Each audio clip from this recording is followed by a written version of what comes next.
भाउजू अहिले पनि डर लाग्छ त दाइले अर्को केटी लिएर आउला अथवा कोहीसँग फेरि पनि अफेयरमा पर्ला भने अहिले पनि त डर छ अहिले झन् यस्तो बुढीहरू होइन क्या भर्खरको केटीहरूले फोन गर्ने कहाँ छ अस्ति भर्खर हो कि होइन कहाँ छ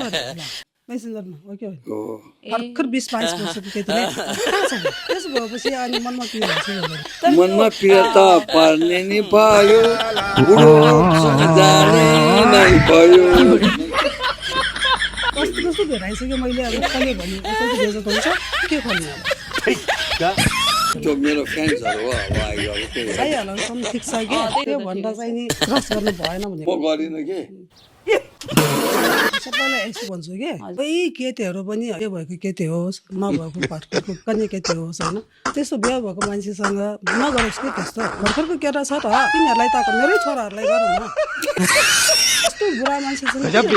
हाइहालो गर्नुपर्ने किन कुरा गर्नुपर्ने अहिलेको माया प्रेम हो माया प्रेम होइन त्यो